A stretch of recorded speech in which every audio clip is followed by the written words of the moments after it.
to the Making Up the Numbers podcast.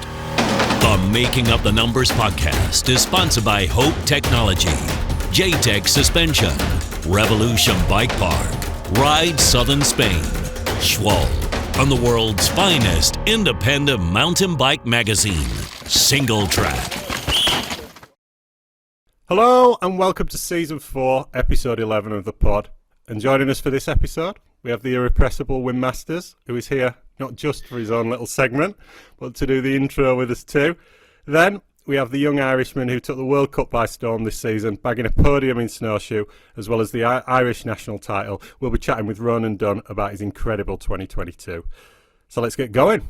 We are delighted to be joined by the man who is at the centre of perhaps the biggest team rumour of 2022, who's going to replace Rob Warner. Welcome to the show, Win. How's it going? That's a hell of an introduction. Pretty well, actually. It's still a rumour at this point, so we'll leave it at that, yeah. Yeah, so that was going to be the first question. Let's hear it from the horse's mouth. What's going on? Nothing as such so far. Right. Yeah, I just spoke to the team from Discovery in Leger last year, and then that's the last I've heard from them. So maybe they didn't like my loose operation, but I'm not sure. We'll see. Well, did you do like a read through for them? Not to do a bit of a read through, but I've never really done anything like that. I'm a bit more of an off script person, so that was quite something different for me.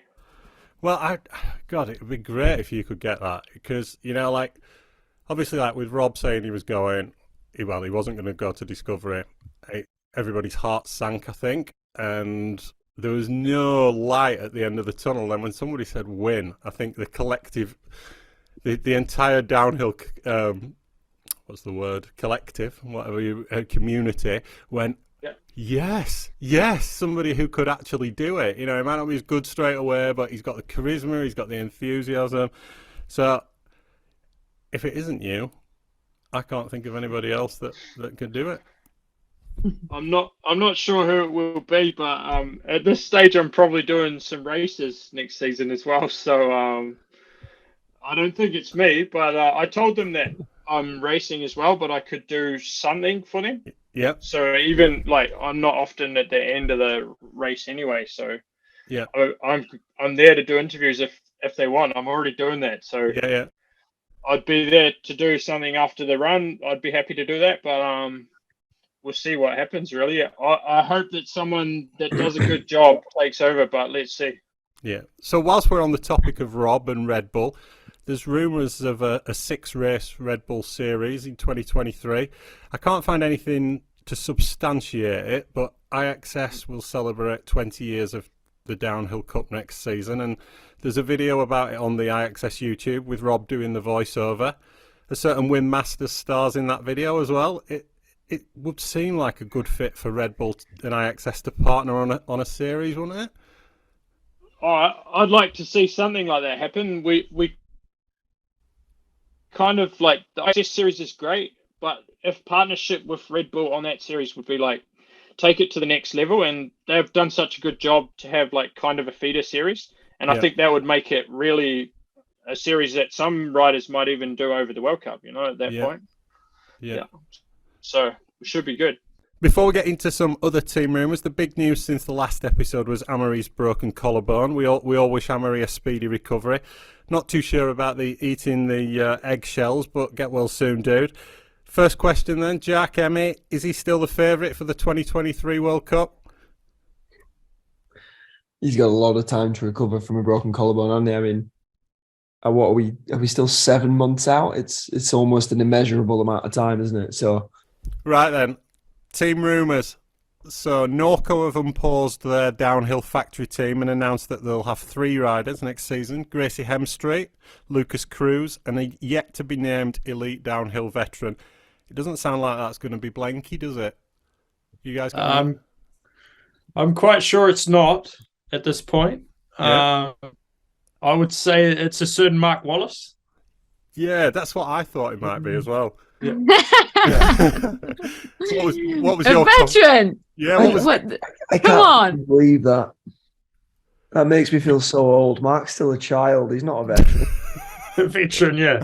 What the fuck is that? Is he even 30 yet? He's definitely not.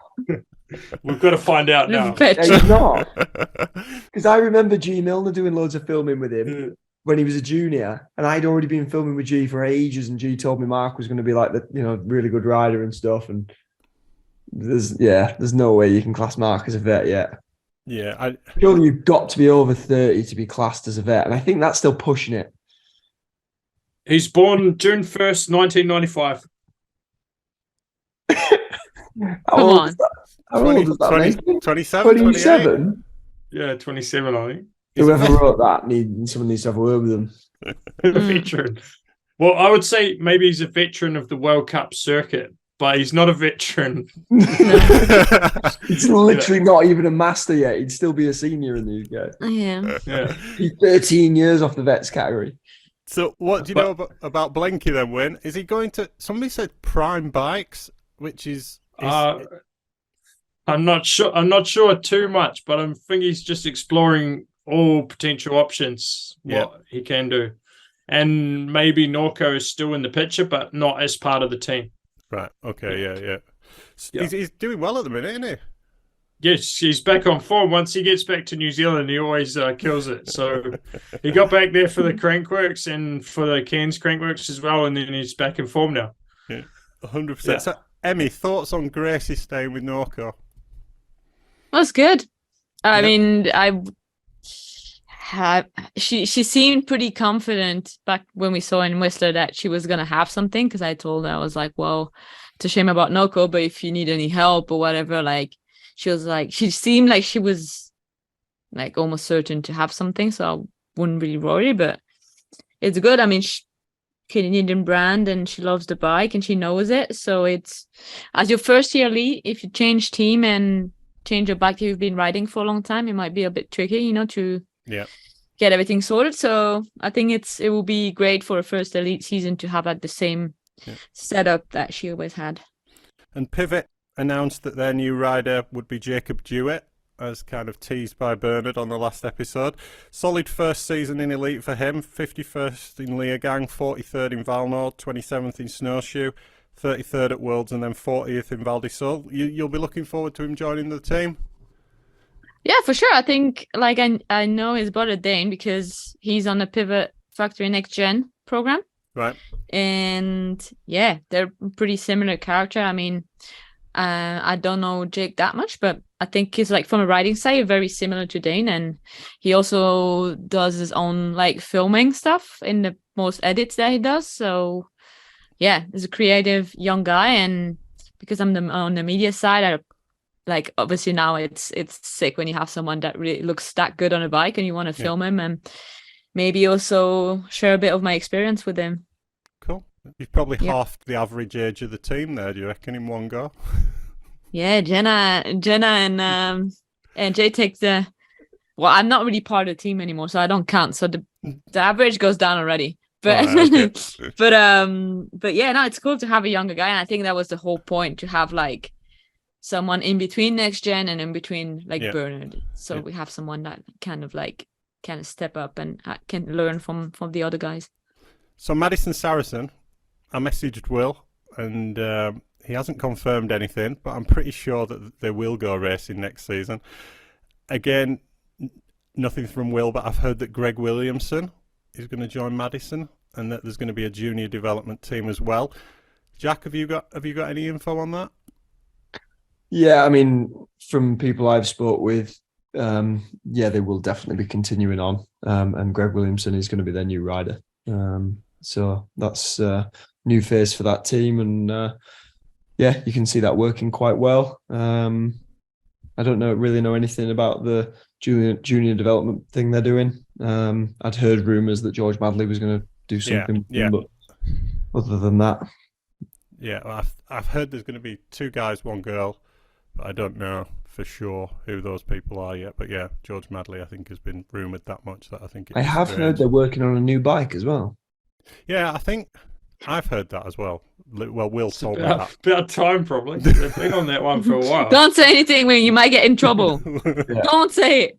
Yeah. I always get in trouble anyway, so yeah. So yeah, sounds like that could be quite different from what I've heard. So Yeah. What, are you talking like high pivot or something like I that? don't know any specific details, but I know they really kind of went looking at other bikes to see what they liked and what they didn't like, and putting something together based off that. So might just look completely different to what they've been riding, which would be exciting. Yeah, cool. So Emmy, I know you've got something, and I know it's good. So do you want to jump in? How can I not have something? Even when it's completely wrong, I have something. No, but actually, this time I was like to Cam, I was like, wow, we really got in trouble because of that Madison rumor. And she was like, I didn't say that to you. I was like, what do you mean? Of course you did. I wouldn't make it up. She denied it.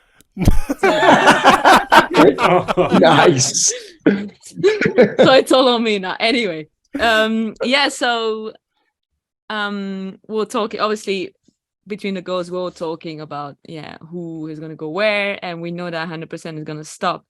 So we were like, oh, where's Mille going? And we were like, well, there's not a lot of option, but I guess because also Jake Jewett leaving Canyon, there's a big rumor that she's going to go to Canyon Factory. And I texted her and I was like, oh, I heard that, and I hope like this is true. And then she just like send me a big smile back. So I guess, It's a good rumor. Yeah, it's a good rumor. Should be a good. So that would be a first for like this team to have a female on the roster. I got something I can throw in the pot as well. Actually, I reached out to Henry Kerr to ask him what he was up to, and he did confirm to me that he does have something, and he is pretty much ready to put pen on paper. Didn't want to jinx it by giving anything away, but given that you've now just told us that Jacob Jewett is leaving Canyon, there's an empty seat there for a young rider, so maybe he's going there. But Henry did confirm to me that he was going somewhere, so that's exciting. He might be quite a good fit at Cube as well if Blenky didn't go there. Yeah, I've been thinking about that. I was thinking that. Yeah, because didn't we say that we knew Cube were getting another rider? Yeah, Cube were getting a third. Well, they were appealing for accepting applications for a third mechanic. So we imagine that's going to be a third rider. Right. Okay. At Cube. So I think Mille would be a good fit at Canyon. Yeah, for sure. Yeah. For sure, and she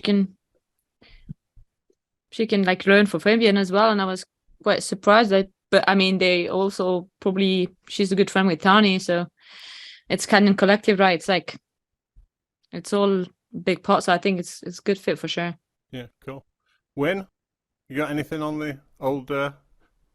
I didn't listen to the last two episodes, but up to that, I was quite informed with your rumors, and most of them were pretty accurate. So I was like, oh, they're doing all right here. All right, okay. Yeah. Some of them are just pure guesses. So I've missed the last two, but I don't know what.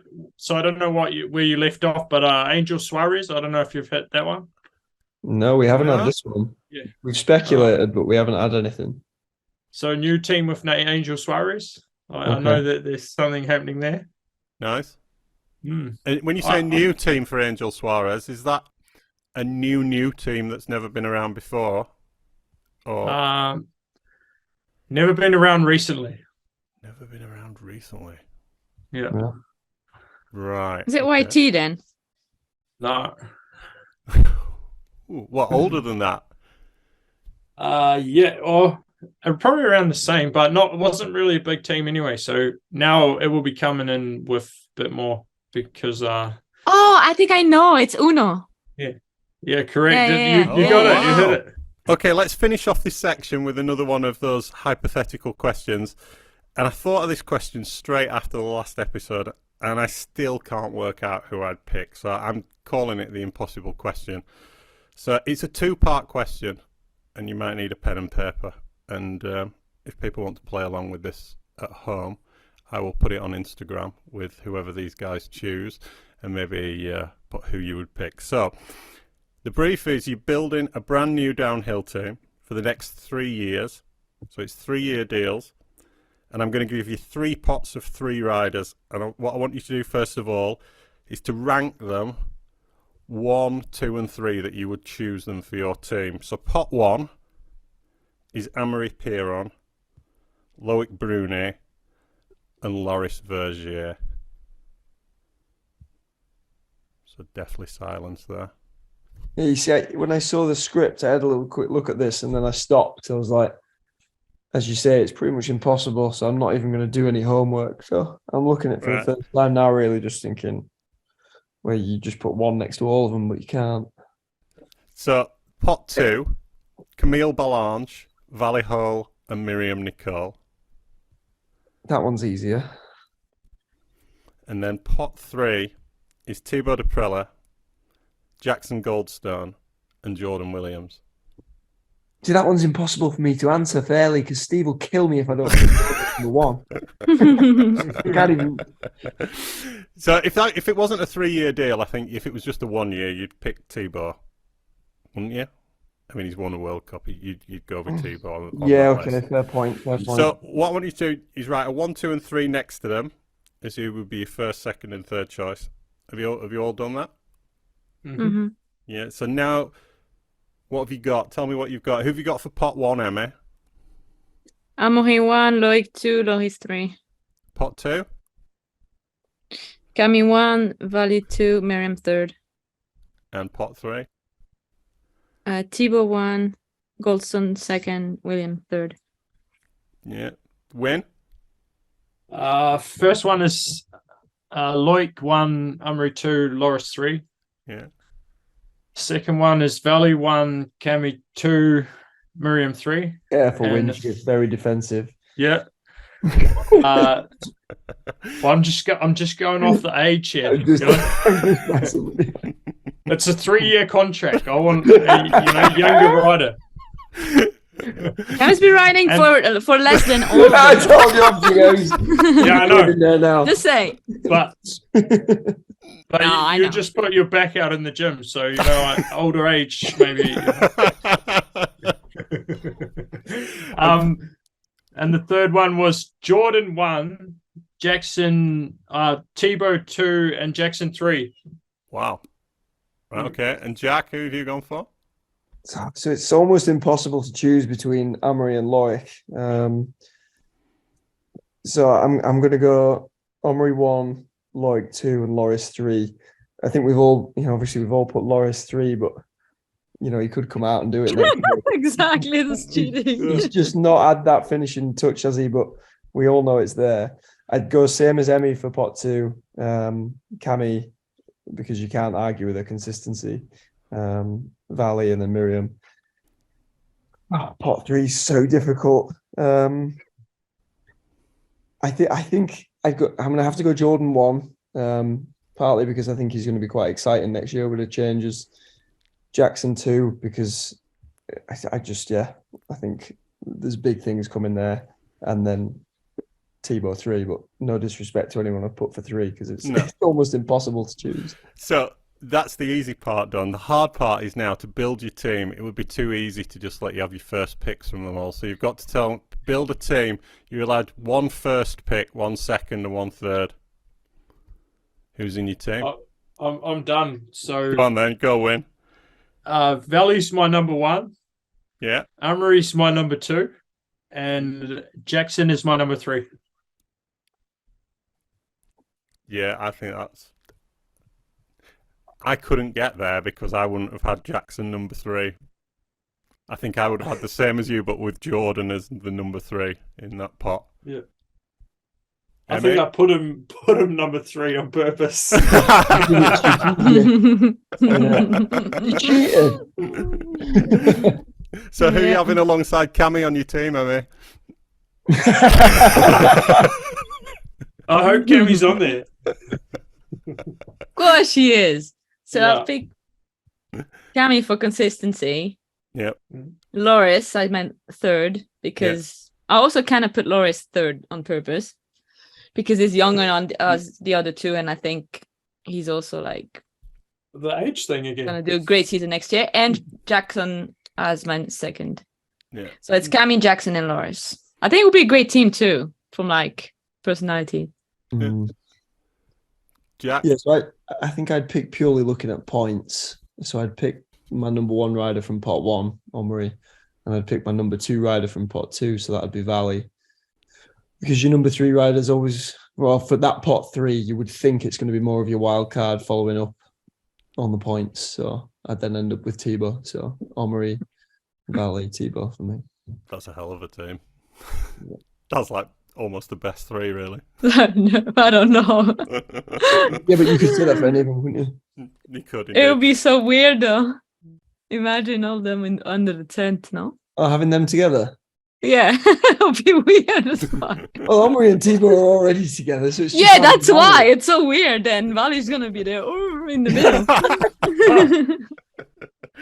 Right, as I say, we'll stick this on Instagram and let us know who you guys would pick. We'll be back with more from Win Masters after these messages.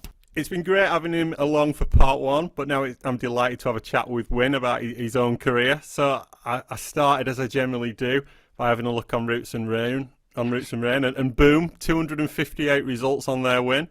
First thought was that's nearly the same as Jack, so let's do a head-to-head. And you guys have raced each other 54 times, including a few EWS. So, like, potentially bigger time differences there. Who do you think's got the advantage? Shit. Sad. I'm going to tell you, it's within 2 minutes. Crazy that. After how many? 7.5 hours of racing, near enough, and it's within 2 minutes. Crazy. Yeah, it's mad. Jack's got you. Oh! You're on 7 hours, 30 minutes and 50 seconds, and Jack's on 7 hours, 29 minutes and 27 seconds.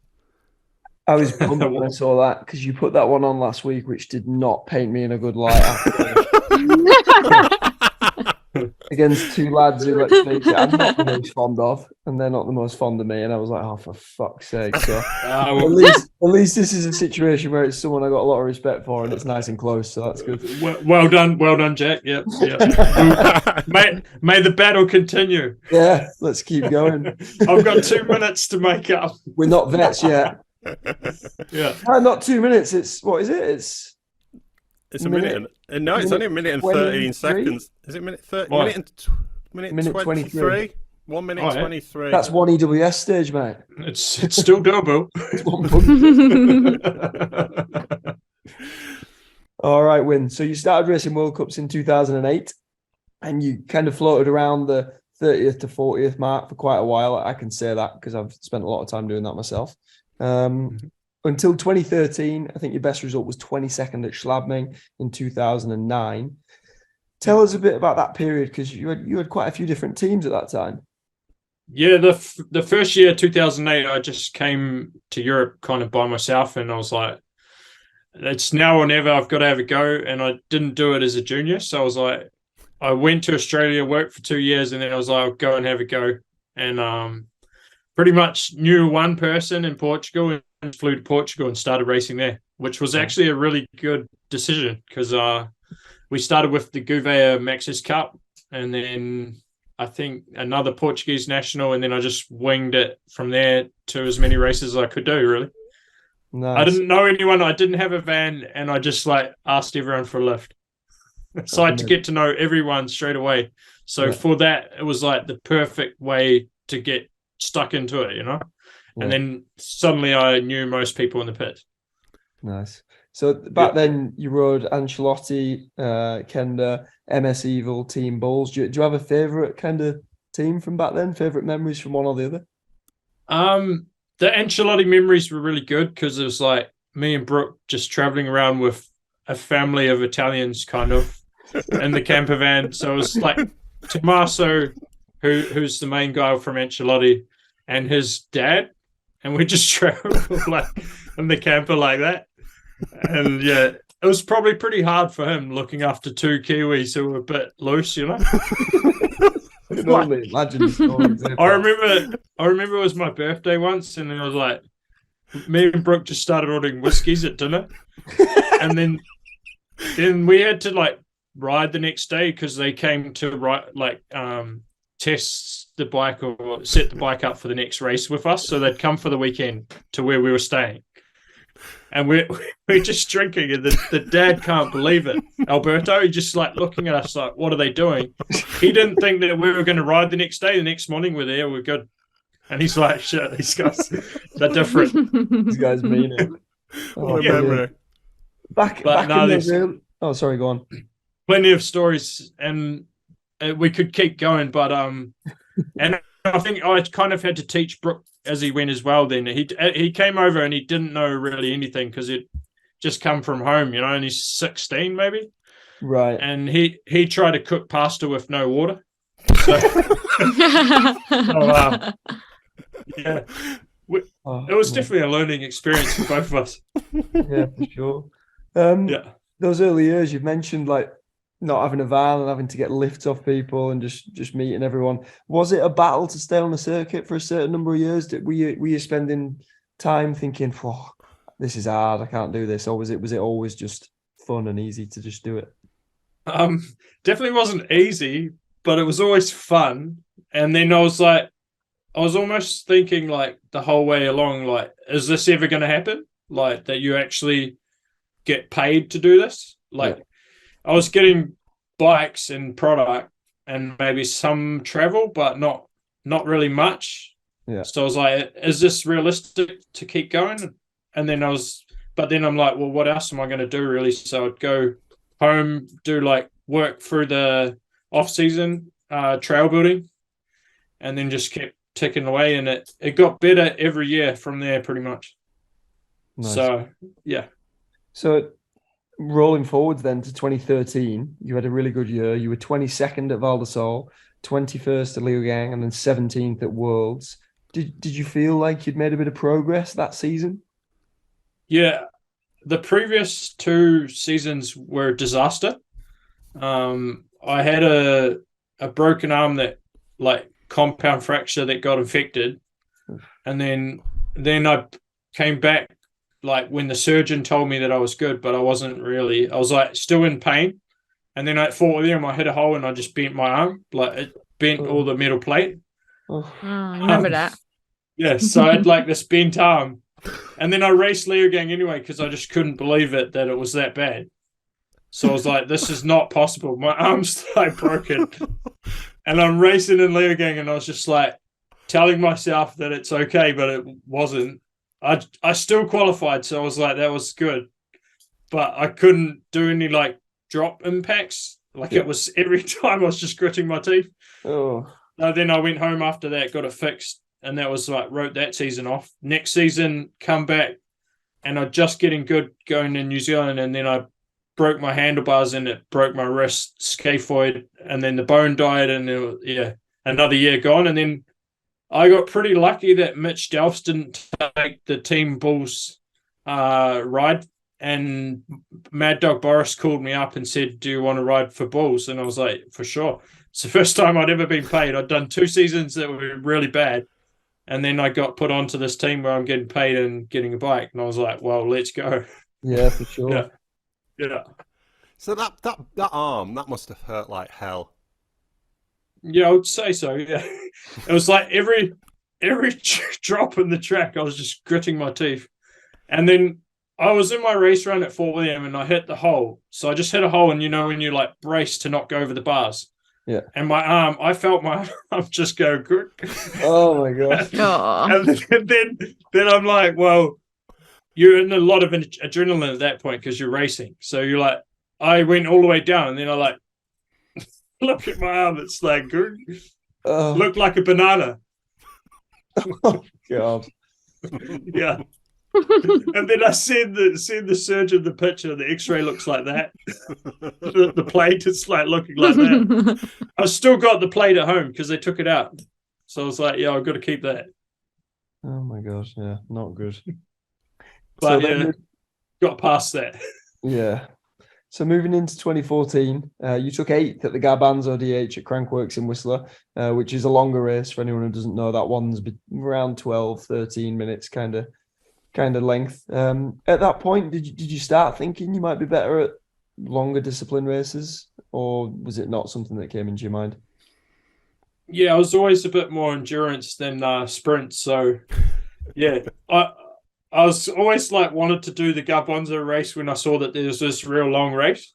And when I used to do trail building, we'd do like massive runs on our way back home from work. And I just kind of kept doing that and I enjoyed that. So I was like, yeah, probably longer discipline was better for me. But then I guess in 2015, I went to some enduros as well. So, yeah.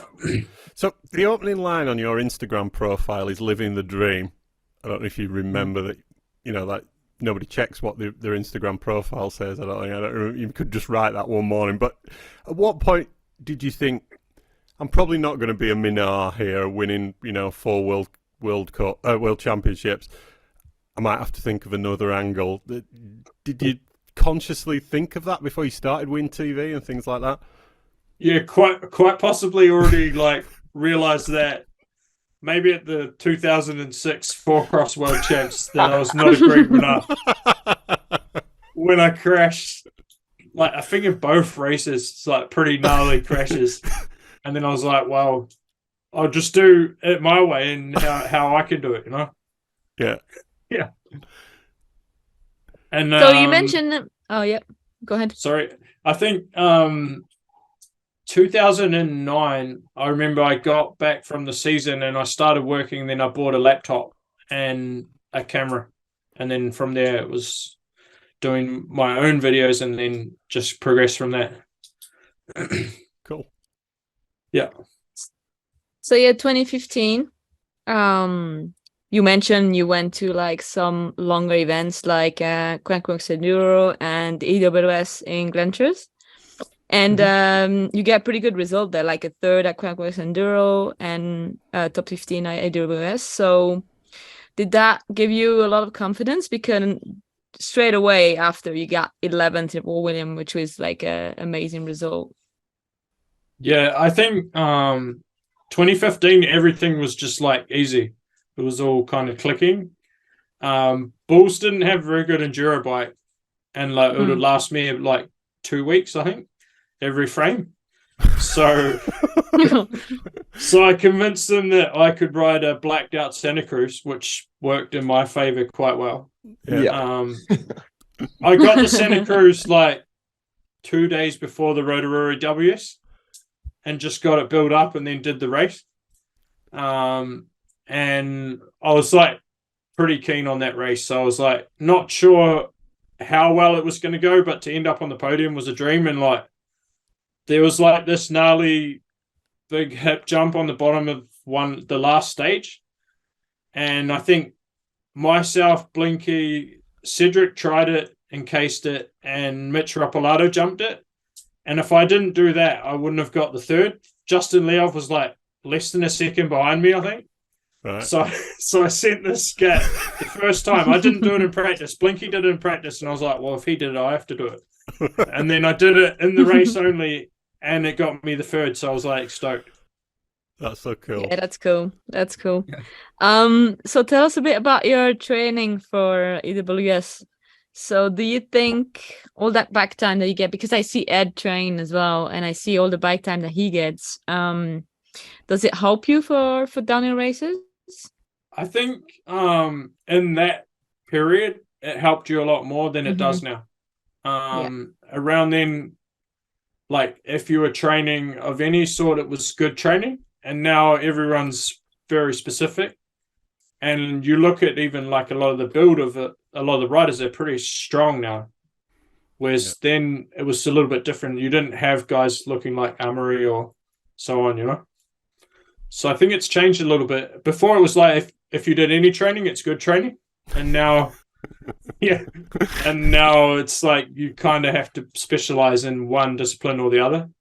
And I think Ed struggles sometimes with just doing so much that he's just cooked all the time. Yeah, for sure. Yeah. Do you think it could be almost the other way around? Because we've seen some of the enduro riders riding some downhill World Cups, so like more downhill events like Isabeau, Adrien Dailly, and I think maybe downhill helps you more for enduro than enduro helps you for the downhill. Yeah, I think now it's become that way because then you get like the raw speed from the downhill and you can bring that a bit to your approach at the enduro. but both of them are quite different now, and the riders are getting a lot more specialized in how they are prepared.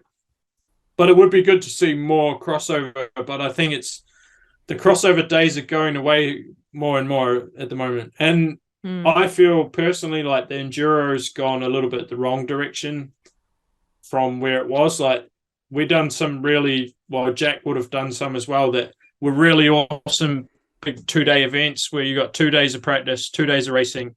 You go to a venue and you ride all the amazing trails.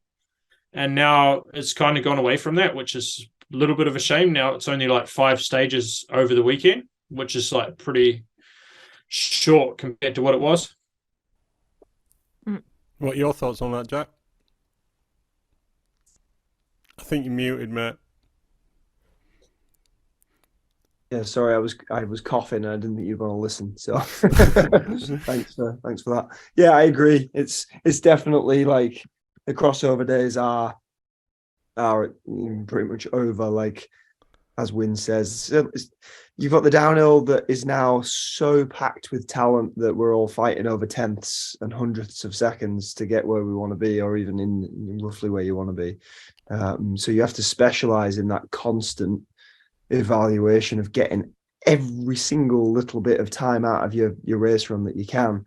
And the enduro they're just so fit. Like, you cannot compete with them. Like, I've experienced it at EWS's and most recently at the Mega Avalanche, where I'm coming off the glacier in the top 3 and then I'm just getting absolutely destroyed on the climbs and I'm not unfit. And then they're holding me up on the downhills again. So yeah, I think the crossover days are over and you just got to pick which one you like and do that one. Well, we'll see how Vali is going to do, because I know she's going to do a couple of enduros. So, yeah, we'll see. Maybe it might help her. We'll see about that.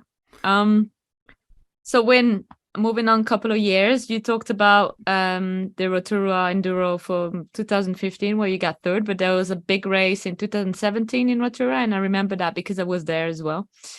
And you won that, and I was like, so pretty unique as well from who is on the podium. So Wayne Masters first, Matt Walker's second, Ed Masters third, and Sam Hill's fourth.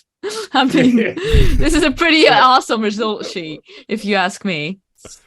So tell us a bit about that race that you won, and from the result that I've seen here on the script, you haven't won a stage at that race, if I'm not mistaken, but you won the whole race, and I think it was pretty eventful also from the weather side, right? Yeah, it was really wet, super muddy, and just a gnarly day, like a massive day on the bike. I think it was 60 Ks, and like it had been raining probably all night, so it was like soggy pedaling all day and just hard. But I don't know, that summer I was just getting ready for that for a while, so I was like, it was almost easy for me, that kind of massive day at that point.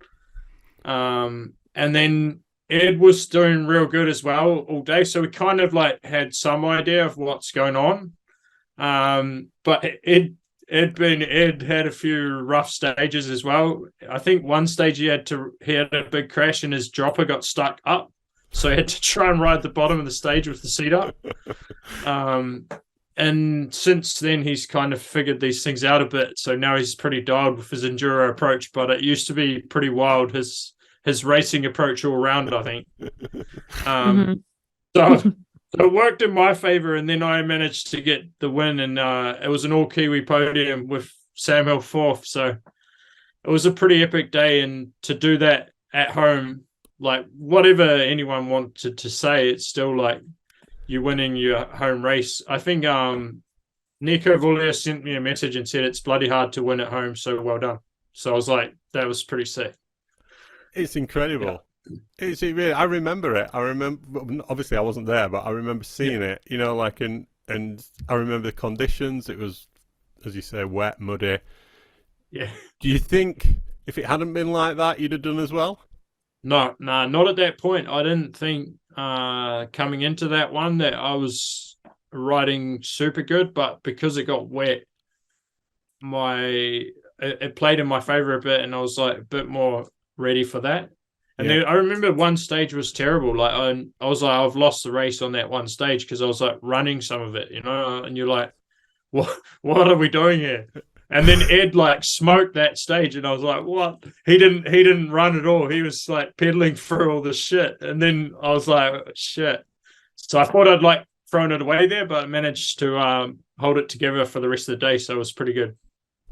Yeah, you got second on stage 1 and stage 5, and then 19th and 15th on the last 2 stages. Was that just you? Was that nerves, or was that you trying to just take some off to make sure you didn't bin it? We knew that we kind of knew where we were at. So I was like, well, I can't really mess this up. And then you're like thinking about it a bit as you're riding. So you're not really riding how you would normally ride. But I didn't crash as well. So that was I was probably riding a bit cautious, but it worked out. So it was good. Cool. So you mentioned a few minutes ago about EWS not really going in the direction that you think it should. I think we've got Richie on the next episode, and there's a lot that I want to ask him about, because when Enduro came along, it really hit the downhill hard over here. Obviously not the World Cups, but like the local races. The numbers were dropping completely, well, going off a cliff really, and people getting that one bike that does everything, and then you were losing the numbers that are downhill. And then since COVID, it seems to have gone completely the other way. Jack will tell you, because he's training so many youths and juveniles now, that the kids are just, there's races. I think we did one race last year and there was 100 in one of them categories, or near enough 100 riders.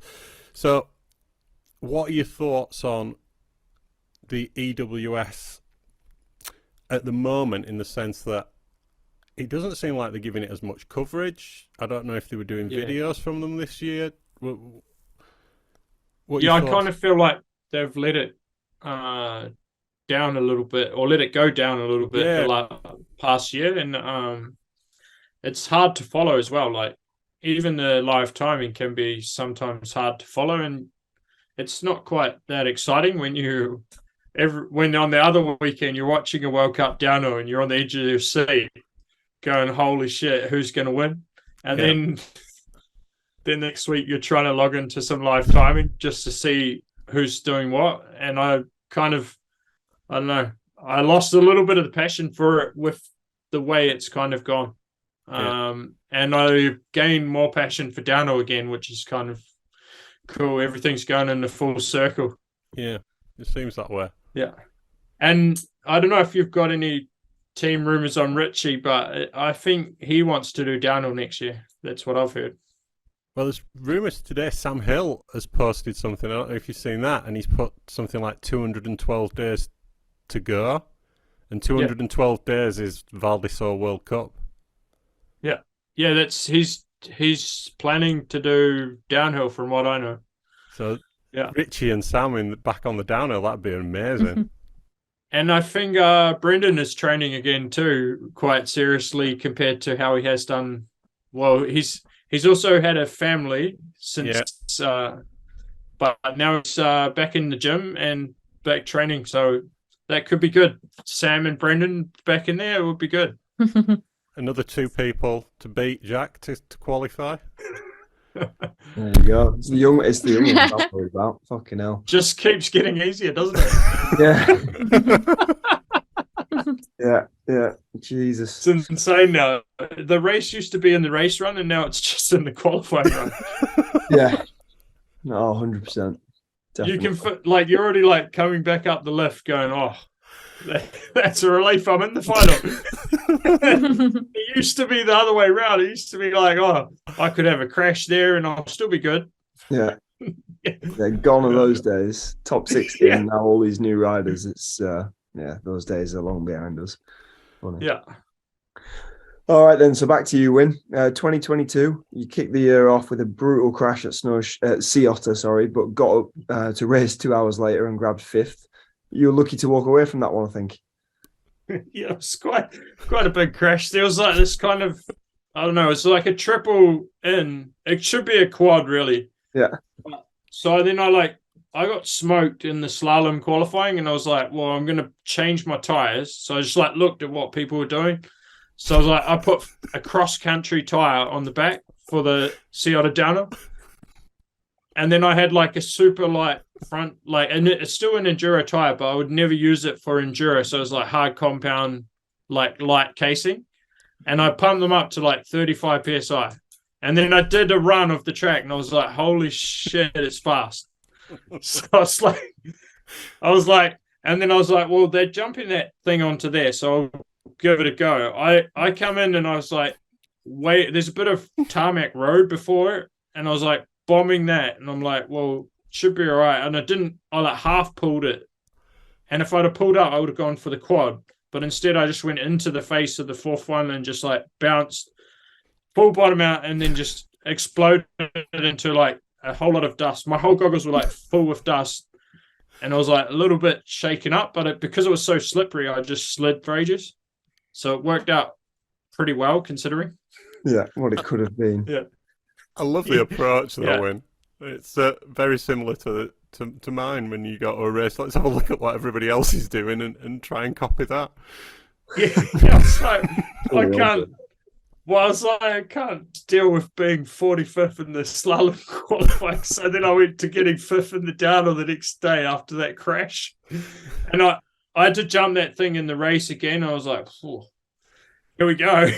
So did you go for the quad in the race, or did you just? No, it had quite a strong headwind, so like it couldn't get the quad in the race. But in the practice there was no headwind, and I would have got it easy. I was like, if I'd have pulled then, I would have been fine. But then I was trying to go into the middle, so then it didn't quite work out very well. But it was a story to tell.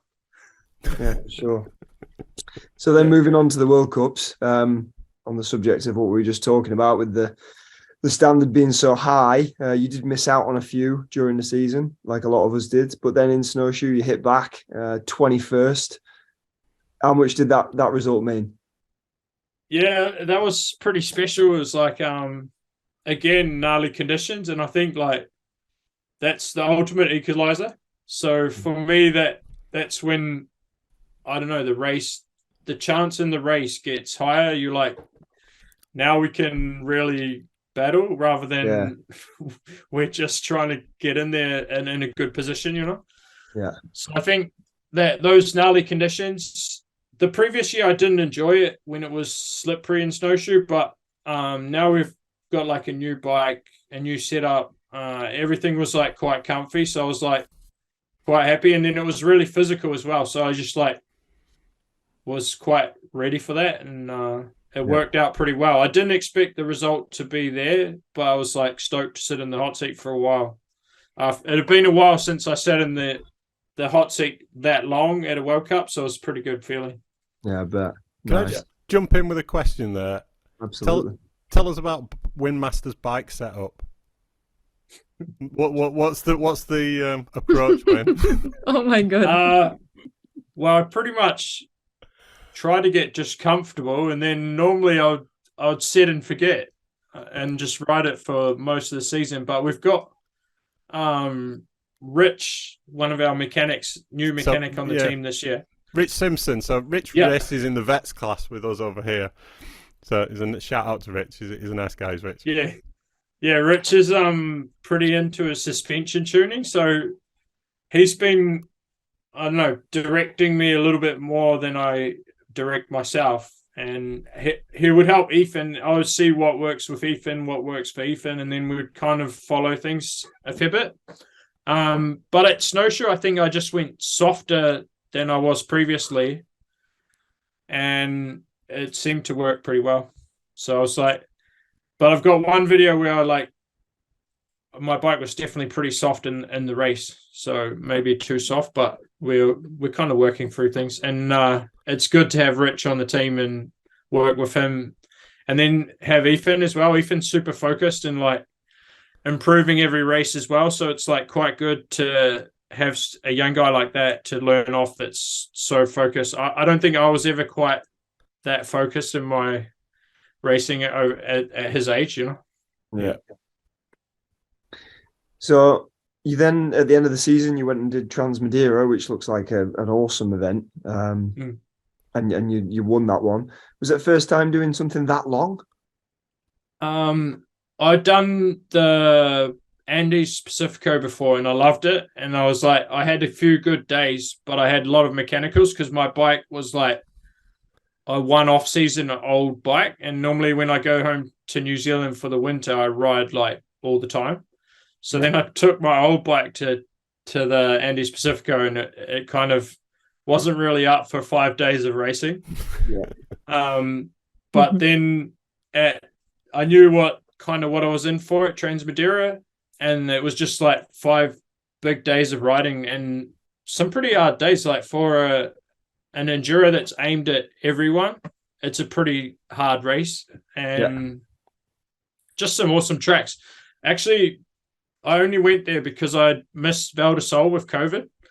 So I just recovered from that, and I was like riding with Phil Atwell, and he's like, I'm going to Transmadeira next week. This is Thursday. And he's flying out Monday morning. I was like, oh, I'll come. So I messaged them because they'd asked me like a couple of years before if I wanted to do it. And then I messaged them and they said, oh, yeah, you can have a spot. So then flew out Monday and I was back into it. Took the win. Yeah. How did you approach the blind? Sorry, go on. Yeah. I was pretty happy to just show up, and I think me and Phil arrived Monday night. Phil's bike got lost, so that was like already the trip was quite entertaining the whole way through.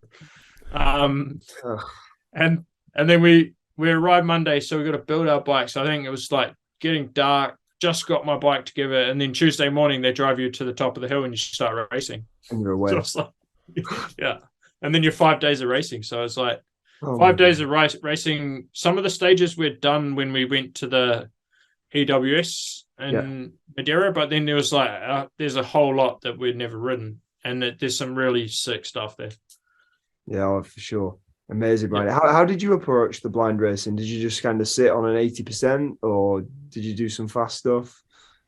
I quite like blind riding. I think like more enduro should be blind. Like it's like a special thing for like riding a track you've never ridden and trying to go really fast. It's like it's quite exciting, you know. Like you're trying to focus 100% and just predict the track. And the better you get at like kind of reading it, of course you get like some moments that were sketchy, but I like just try and go pretty good pace and just see how it works out.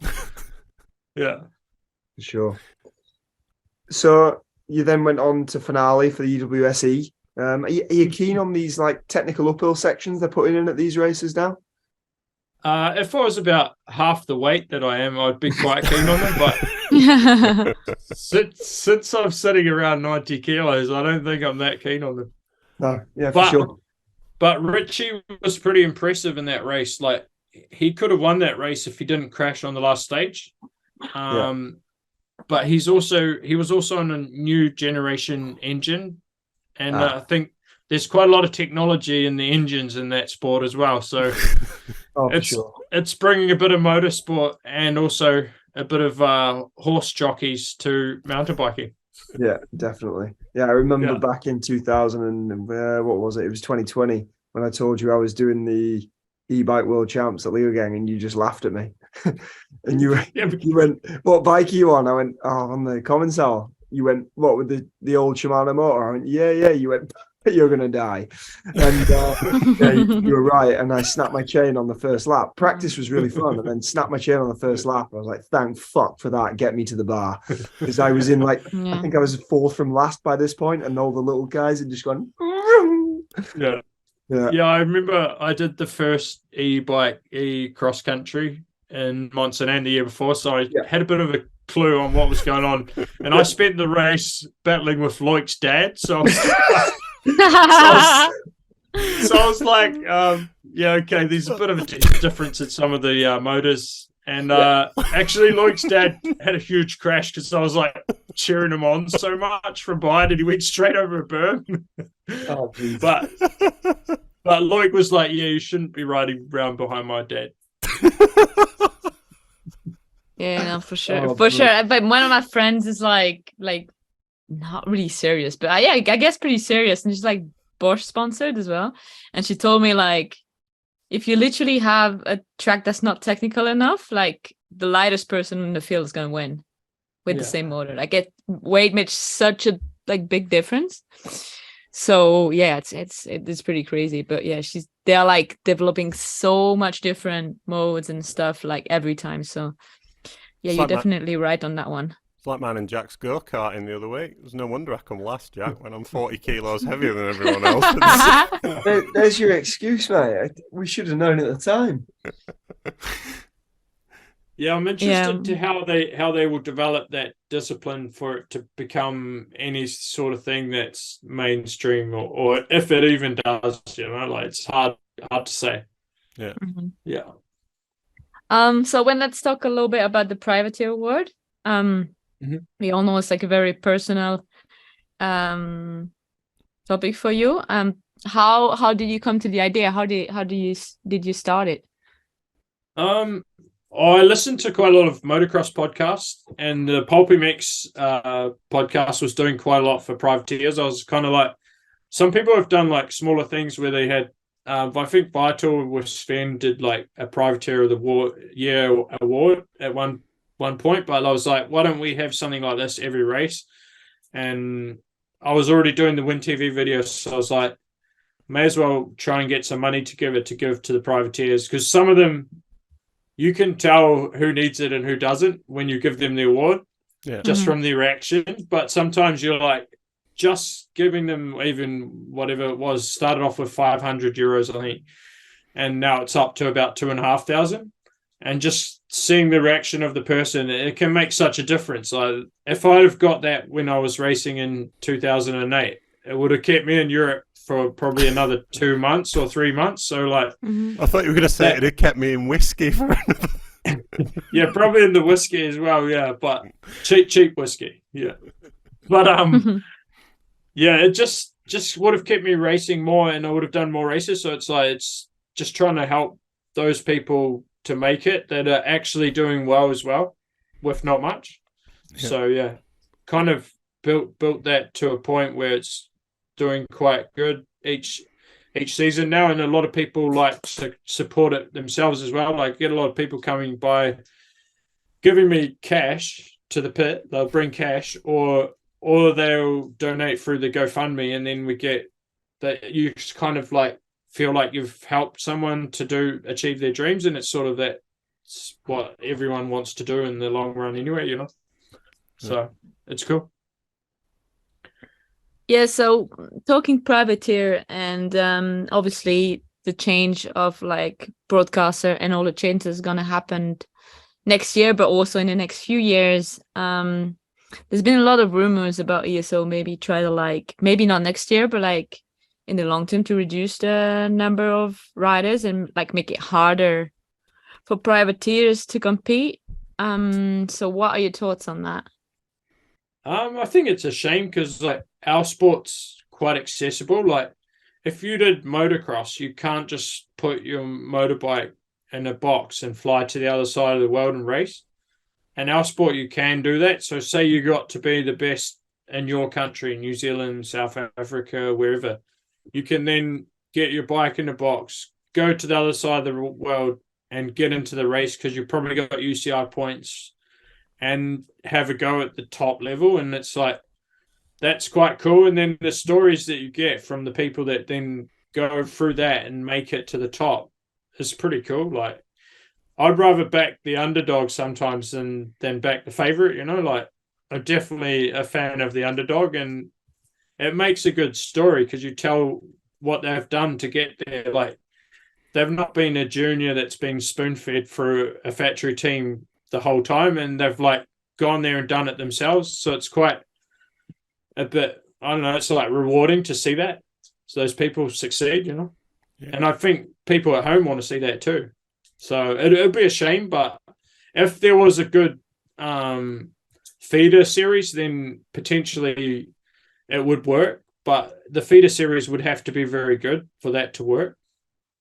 So I've heard that maybe obviously next year there's not going to be a lot of changes, but I think there's a big focus of ESO to try to like develop a feeder series. That's what I've heard. But we'll see if they actually do that or just say it, because there's been a lot of talking, but I don't know if there's been a lot of proof that anything is going to be done. So yeah, we'll see. Yeah. We'll see about But that. then people might end up in this Red Bull series if that's a thing as well. Yeah. So you might have riders that get dropped out by the cut in numbers. They might end up in the Red Bull series. Who knows what the Red Bull series becomes like? So it's kind of so many questions at the moment whereas no one really knows the answers to many of them. So it's like quite an interesting time. We've never been through really a time like this in the sport. Yeah. Definitely.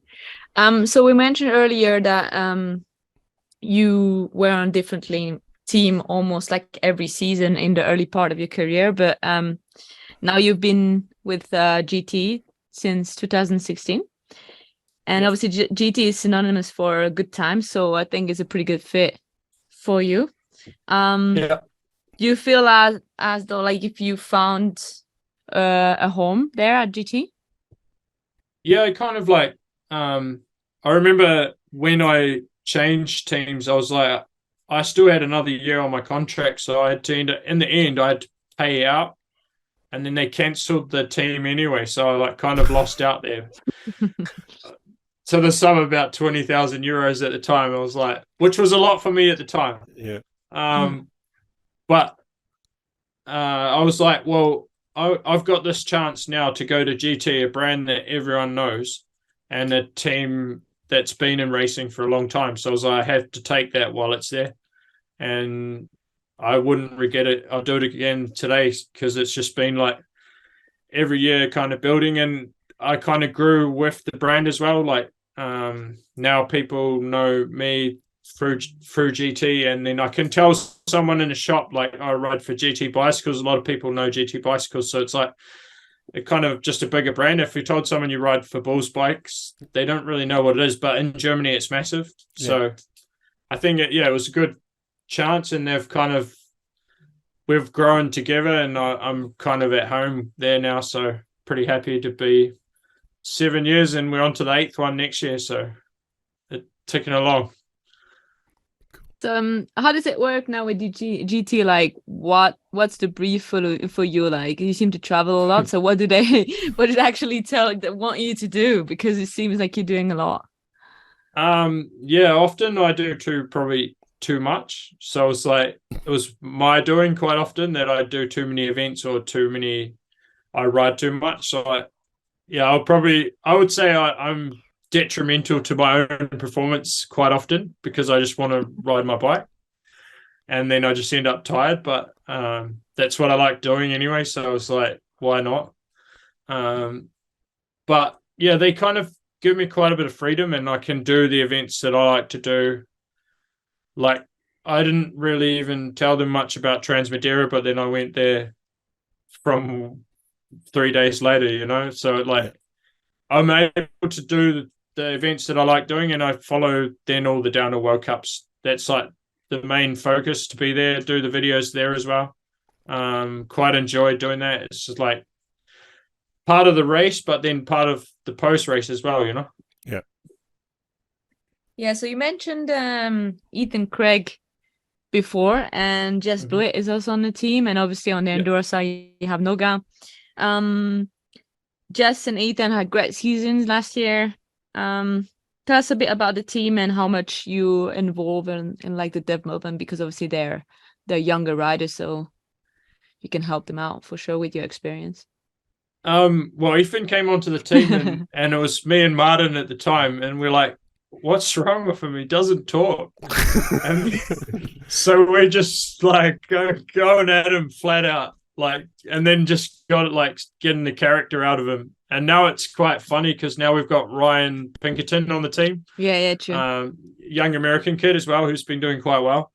And now it's like Ethan started to have a go at Ryan all the time. I'm like, I like it. Now he's starting to come out of his shell, and he's trying to get Ryan as well. So it's like he's giving back, and it's kind of like, I don't know, just developing into a character, and we probably give people too much shit sometimes, but I think, if you go in any other job, you're going to get shit. Like I've been on plenty of building sites where I was the one getting the shit, So I feel like it's kind of similar. It's like you're coming on as an apprentice and you want to try and help them on their journey, but you give them a bit of character building too.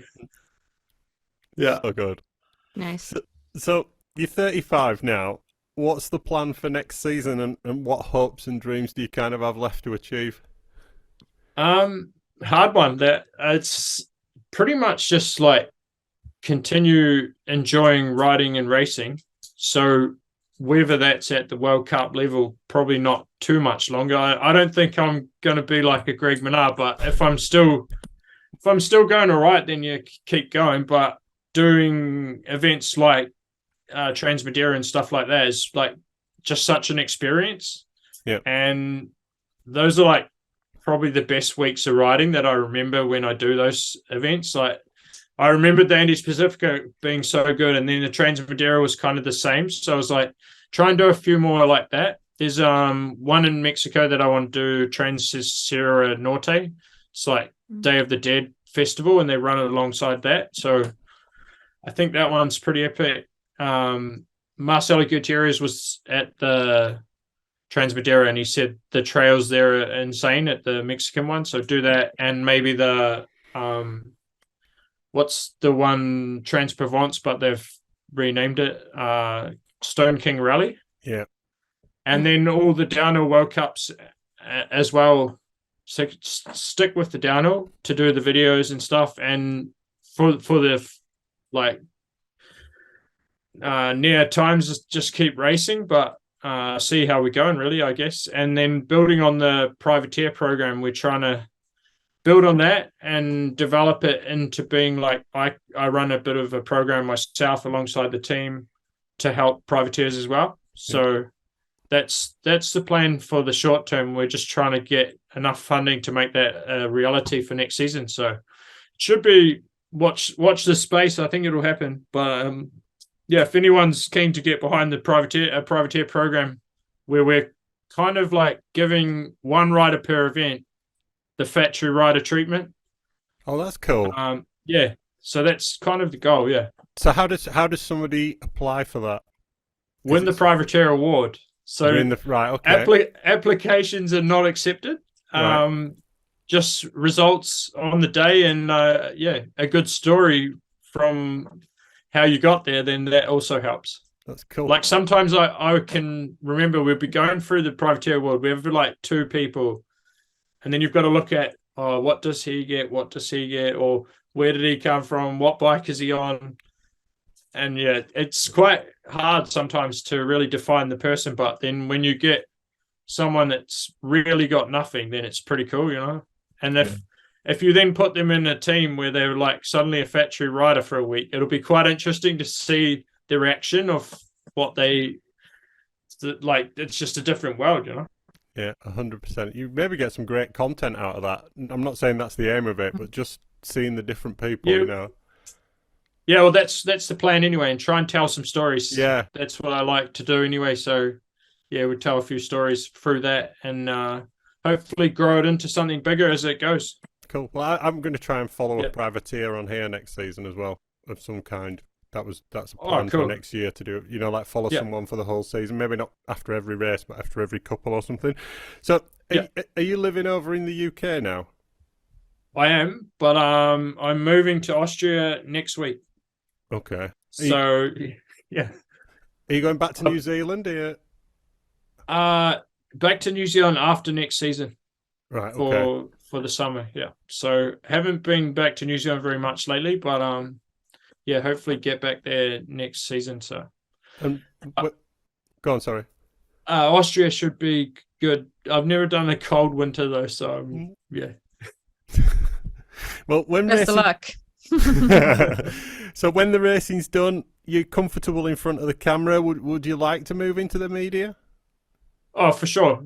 Like already, like with the Win TV side of things, I really enjoy that because it's like most of the people I'm like kind of friends with now anyway. So it's good to chat to them anyway, like after the race, even if I'm interviewing them, I'm still like getting the story of their day, and it's quite enjoyable to do that. Yeah. So yeah, I would like to do more, and hopefully the opportunity comes. Cool. But otherwise, if it doesn't come with Discovery, well, then I'll be living in Salzburg, so Red Bull's there. So right on the doorstep. yeah. Well, look, thanks for coming on the show. I don't think I've laughed as much in an episode before. I think that's the new record for it, and it was just as entertaining as I knew it would be. So best of luck for next season, Win. Yeah, thanks very much. Thanks for having me on the show, and I'll keep trying to tune into some of the episodes. Some of them have been really good, and I've been enjoying the Team Rumours side of things. Excellent. Yeah. Cool, thank you. Well, we'll be back with Ronan Dunne after these messages. So we recorded with Win on Wednesday night. It's now Friday night, and we're about to record with Ronan Dunne. But in the meantime, since we recorded with Win, Charlie Harrison has announced his retirement from downhill racing, or from World Cup downhills. Jack, I think you called that a few episodes ago. Thoughts? Yeah, I think I did actually, didn't I? Yeah, I mean, it didn't come as a surprise when I saw it. I think it is actually the first thing I saw on Instagram that day when I woke up. And yeah, I remember my first thought was, well, I saw that coming. So yeah, I don't think it's fair for anyone to judge anyone else's situation. So yeah, he's obviously got his reasons. Yeah. I think if your heart's not in it, you can't compete at that level, can you? Or it's just, you shouldn't try to, really. Yeah, for sure. I mean, he's had some bad injuries in his short career, and that's going to affect everybody differently. There are riders out there, like G's a prime example. No matter how hard you hit that fella, I think you could run him over with a truck and still get back and crack on.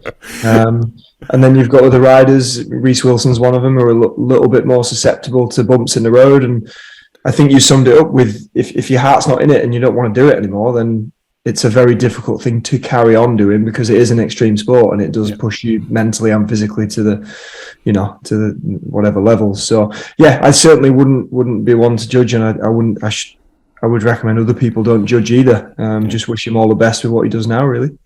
Excellent. And also, I've just noticed that Mariana Salazar is starting her second round of chemo today. So I just want to give a big shout out to Mariana and to keep fighting. And be great to have her on the pod, wouldn't it, Amy? She good English? Yeah, for sure. She was on the doorbell team for years, and I think like she's English is awesome. So it would be great to have her, and she's ready to talk about what she's going through right now. Yeah, I'll drop her a note after this, as soon as we finish recording this episode. And the final thing I just wanted to mention, we talked off air that Camille was taking her trailer test in the time we were off. How did she get on? Oh yeah, she passed, but apparently it was harder than she expected, because it was very early. It was like at 7:20, and she had to take a lesson before, and it was like pitch dark, and she never drove the trailer in the dark. Right. So it was kind of like harder, and she started to like make mistake, and then she was like, oh my god, like if I drive like that, the test, I'll just fail. But then apparently the expert, so the guy that's passing the test with her, was the same. He told her that he passed my driving test with me. All right, like, okay. In 2006. He remembers it then. Yeah. So he was like, "Oh yeah, you're the one that's biking." Oh yeah. Well, he was apparently is one of the nice ones. So yeah, she passed. All good. Excellent. Well, congratulations to Camille. And I am delighted to welcome on the show the young Irishman who's made a real name for himself at the World Cups this season, Ronan Dunne. How you doing? Yeah, all good. Nice to be on the show. Big fan of it anyway. I've been listening to it a fair bit. So. Thank you. It's our pleasure. So tell us a little bit about what you've been up to this week, because you've literally just landed back from London. Yeah, so busy enough week. I was over in Birmingham just doing a test day with Alan Mille, just like simple going through gym sessions and taking bloods and actually seeing how fit I am on a bike, which surprisingly wasn't as bad as I thought it'd be, considering I don't pedal uphill much. And then that was all good. And then we headed down to London for a meeting with Red Bull in their like HQ spot just for Hardline next year, just discussing what the riders kind of want and what changes and all. So yeah, it's pretty sweet. It was good crack with the lads. So yeah. Excellent. So you were with Charlie Hatton and a few of the guys who've been with Mille for a while. Yeah. So how did your results stack up? Sorry? How did your gym results stack up? Oh, Charlie? I say on the old pedals now, I'd say Charlie got me by a fair bit. But the rest, yeah, I was happy enough with the rest. It's more just form is kind of because I'm not used to doing all that actual training for bikes. Usually just simple gym stuff, like just bench press. That's about it. Yeah, it's usually my training. So it's pretty weird to start doing like proper stuff now on the bikes, like for bike specific. So it's pretty sweet. Yeah, it's cool. You might have quite a way to, quite a big room for improvement there. Yeah, like last winter I didn't have an enduro bike, so I literally just rode downhill bike the whole time. So I was kind of like pretty, and my fitness wasn't the best, so more just kind of upper body strength kind of kept me going. That was about it. So I was looking back at your early results, and is this right? In your second ever race, you became national champion. Yeah, in 2016.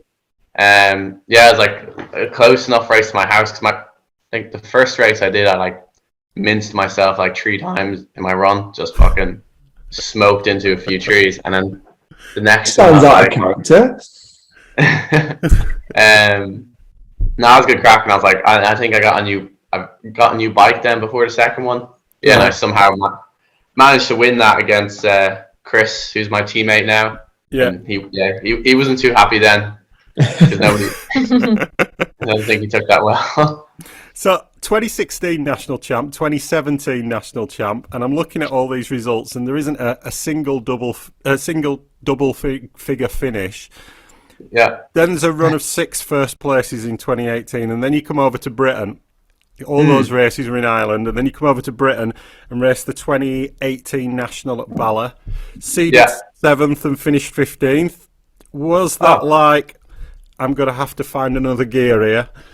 Yeah. So first race out of Ireland. So it was good fun. It was cool to see like all the the actual competition, like the proper boys. So that was pretty sweet to see, and it pissed rain as well. So it was like a bit of a slop fest, which was fucking mental.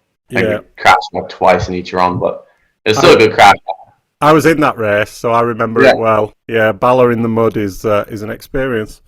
Yeah, and that grass section is at the end as well. Fucking ice rink, just big. If I remember right, it was same weekend as Montanam, and I remember seeing all the pictures of how muddy it was back home, and we were like, "Oh, thank God we're not there." Yeah. We had a few races in a row at Bala where it was nice on the Saturday, like belting sunshine, and then rained overnight, and that's just like, because I remember going up in the Land Rover to one of them, and riders were coming down, and everyone was asking for snips to cut the mud guards off because you couldn't get beyond like when you come through the stumps in the middle section. That was just like you couldn't ride it. You just couldn't. Yeah, you know it's bad then when you're taking off the mudguard. That's like Leo gang. I'm going to say Leo gang territory for sure. Yeah. All right, so I was going to throw this in the intro because it's obviously we've been doing some team rumour speculation, which everybody's enjoying. And there was some speculation we had a week or so ago that you were going to be moving to the Athertons. But then a week ago I saw you in Portugal. And you cleared things up for me. So rather than me spill the beans in the intro, I'll let you kind of tell everybody what you're up to next year, because it's not what we thought, is it? Yeah. I was a few people a few people said Athertons as well, and I think it's more I just go over to the pits. I'm always at the pits talking shite with the lads, like with Andy, Charlie, and Jimbo, and I love pissing off Loic as well. That's the highlight of my week. So I'll always go over there and annoy him. But so I'm sticking with the team Continental New Proof for another 2 years anyway. That's guaranteed. So it's pretty looking forward to it. Nice. And you were telling me you're pretty excited to be staying with that nice family feel to the team. You all look after each other. No, yeah, it's gonna be pretty sick. And stay with Continental as well. Like tires, like they're doing the job properly, and the way they have the brand, it's like all the teams are kind of one big team, like with Pivot, Atherton, Pink Bike. It's pretty cool to stay with that. So, and plus then it's good, and like Nuke Proof, they know how to build a bike anyway. The new carbon bike it's going well, so more than happy to stay on that. Perfect. All right, well, let's dig into it then. 2019, first year junior. You did 3 World Cups, but you didn't qualify for any of those. No. How far away at that point did the dream of getting a World Cup podium feel like it was? Yeah, like I don't think it really ever crossed my mind then. Like when I looked at podiums then, it was kind of like some surreal kind of experience that like you couldn't even imagine what it'd be like to be up there. So it's kind of, the main goal was more just actually get into a finals day that was the main thing. But yeah, that year didn't go to plan, but wasn't really expecting anything. It was more just go over, have a bit of crack with the lads and live the old privateer life. So it was good fun though. I enjoyed it, but yeah, wouldn't have expected a podium after those races. Yeah, for sure. And then 2020 was obviously a write-off, so because of COVID. Moving up to 2021, you're coming into elite with only one junior finish at that point, 18th at 2019 Worlds. Can you remember what your aims were for the 2021 season? Yeah, like I didn't even think I was going to race the season because I just didn't think I was fast enough after juniors. I was like, it's a lot of money to spend and all this. So I was like, I'll give it a crack anyway. I'll do like half the season, and maybe if I get qualify, that'll be. So yeah, like I got an okay result in a Portuguese Cup. I think it was a 5th or 6th. I was like, I can kind of ride a bike. So yeah, it's more just going into that World Cup to just go in and get somewhat close to a qualifying was the main goal, and then to get 22nd in qualies was pretty. I was like, what the fuck? That was kind of odd, and then to get 29th in the finals was I was like, I couldn't get my head around that either, so that was pretty cool. But, yeah, for sure. So I was just about to read out some stats from that race. Your first Elite World Cup in Leogang, as you say, you seeded 22nd and finished 29th. Matt Walker, Luca Shaw, Angel Suarez, and Andreas Kolb were the 4 riders ahead of you, 4 big names, and then Breeden and Max Hartenstern were the 2 behind. After that weekend, how did you feel? Yeah, it's pretty, like, I know it was a wet race, and I was like, it was kind of like, oh, maybe that kind of got into my advantage, but like, it was kind of cool to know that I had some kind of speed, so that was pretty, like, confidence boosting, and it made it a lot easier going into like the next World Cups, knowing like I just ride decent, I should be okay to get in. So it's pretty. Yeah, it was weird. It was so quick as well. It happened like it was all kind of just like being from nobody to getting some result was pretty crazy.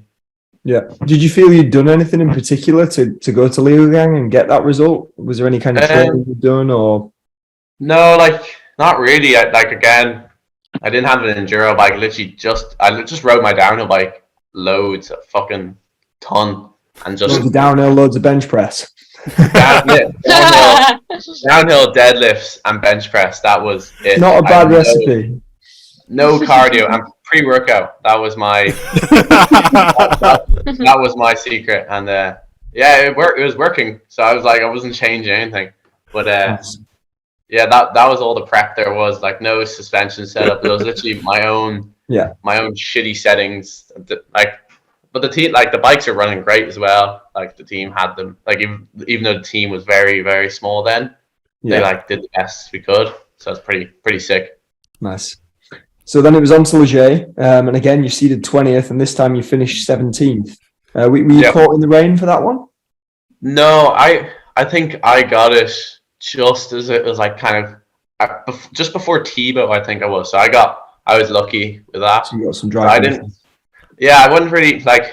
I think like I was like 17, but I saw loads of people messed up. So I more looked back at my qualies because that was a real dry. Everyone had the exact same. So I was like, okay, I was happy with the qualies, and it was cool to get. It was nice to get a top 20, but like it was cool to get a proper top 20 qualifying as well. Was the main thing. Yeah, and that was a sick race. So that's one of my favorite tracks. So I was like, yeah, after that, I kind of was feeling like pretty confident after that one anyway. Okay. So as you said, huge start with those two results. But then it did slip away a little bit. 34th in Maribor, DNF at Worlds. Didn't qualify. Sorry, go on. Maribor. Oh yeah, Maribor, that was just, everyone was just going hot shit. Like, it was so quick. Like, I think I went into the qualies and I was like, okay, I don't think I was feeling, I don't know, it's the heat or something, but I was like, okay, I'm not going to go all out. I don't like, for a quali, I'll just get it in. I was feeling quite confident after those 2 World Cups and like the IXS Cup I had. I was like, okay, I'll just have a good run. And it was a pretty good run, and I got down, I was like 40th, and I was like, oh shit. And I was like, just people beating me, I was like, oh fuck. Like, it was just, I was like, pretty good run, but it was so far down. And I was like, fuck, you like, that kind of taught me, don't lay off. Like, you kind of still have to go fucking flat out still for qualifying. And then, yeah, I think my riding kind of changed then. It got pretty loose from then on. That was it. Yes. So moving on from Maribor, it was a DNF at Worlds. You didn't that was Lenzerheide, another DNF at the first snowshoe race, and then 57th at the second. So downhill's a bit of a cruel mistress, isn't it? At the end of the season, how did you feel looking back on it all? Because there's proper ups and downs in there. Yeah, like, I think it's Val de Sol, because I think I damaged one of my like extra large frames on my bike, and I had to go into a large, like a quite small bike. And then I just got so fucking loose on the bike. Like, I literally, I think that's kind of where I got my name for it, was just going so loose into stuff, and it kind of just stuck. So Val de Sol, Val de Sol, that was probably one of the best I've ever felt on a bike, was that one. But I never made it run down. I broke a wheel every run, like every practice run I broke. I never rode the end section of the track. Yeah.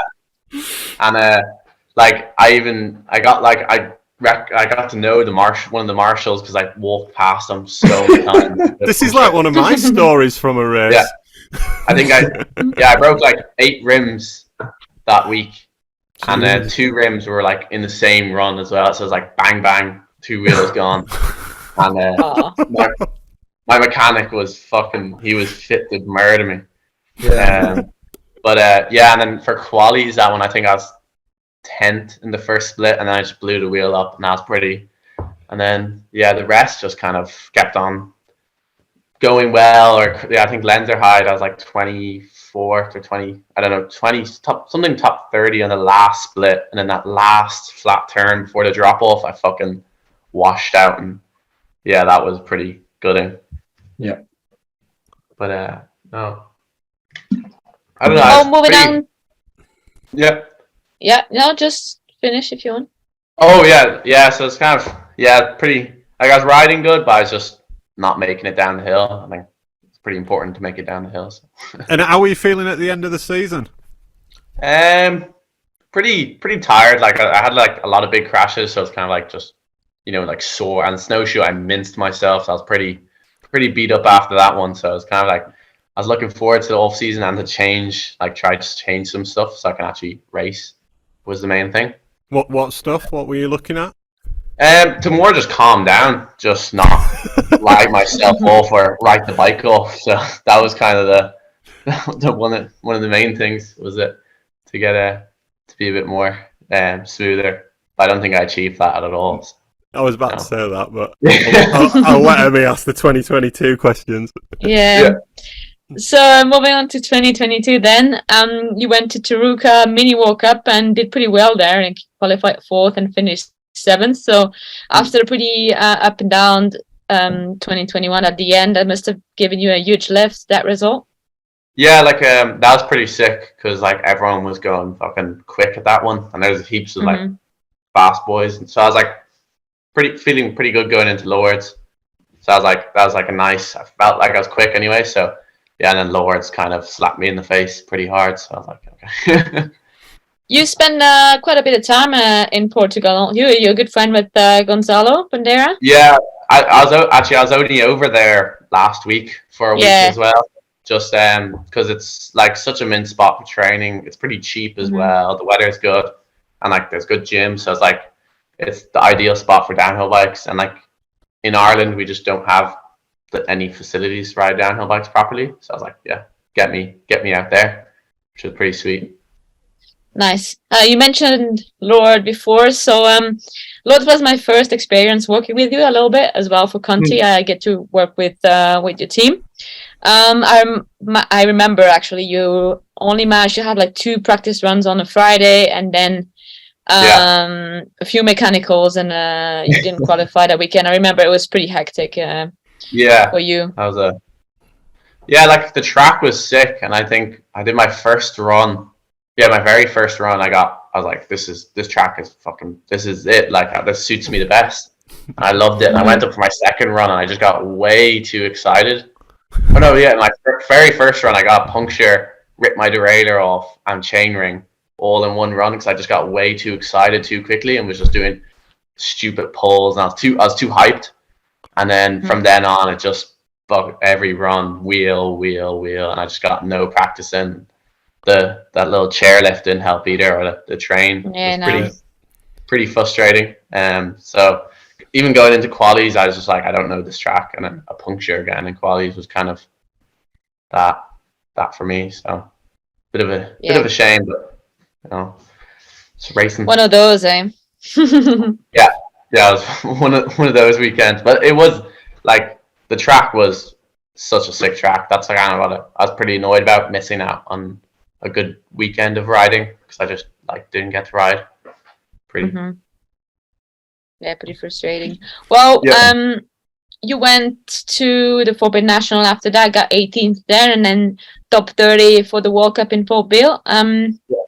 Was that just your second and third trip to Fort William? Yeah, that's I think I went there in juniors. So yeah, so it was cool. Like the BDS was beyond rough. That was pretty horrendous. But the World Cup was running sick. I enjoyed it. I was pretty happy.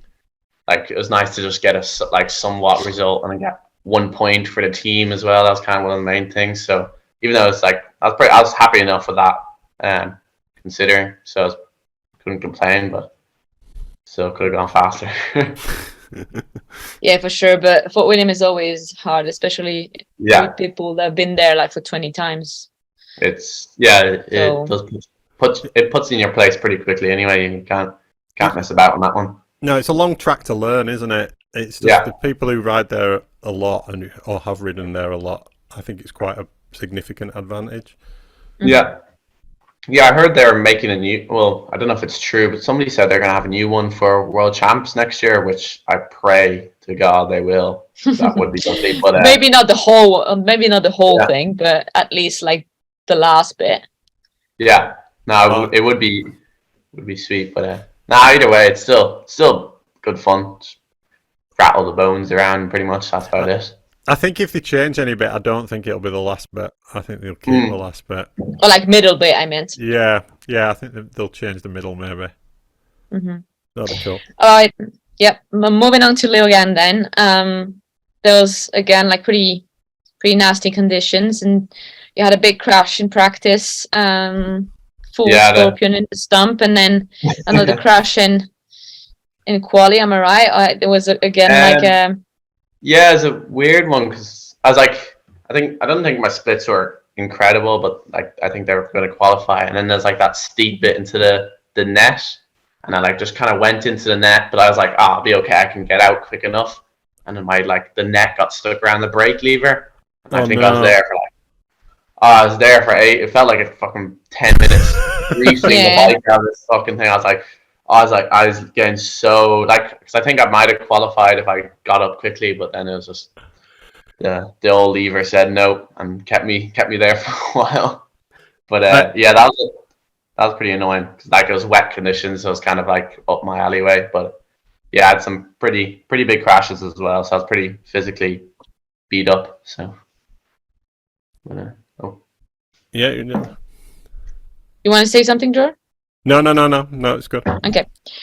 Then there was Crankworx Innsbruck, and you got a good 6th place there. And Lenzerheide, another you can qualify. But it doesn't really quite tell the whole story because you were 22 in time training. So I guess the pace was there, and I guess everyone can see you have like the talent to qualify. So I guess there was another problem in your race run.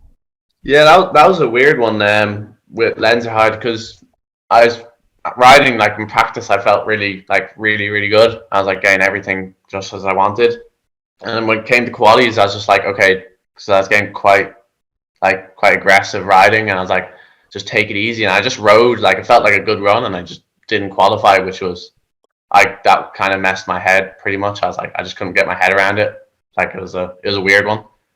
Like there wasn't much problems. It was just I just went way too chill. And even like during the run, I was like, what am I doing? Like sitting down, coming out of corners. I was like, I couldn't get my head around it until I got to the bottom, which was pretty odd. So I was like, yeah, I'm never going chill again.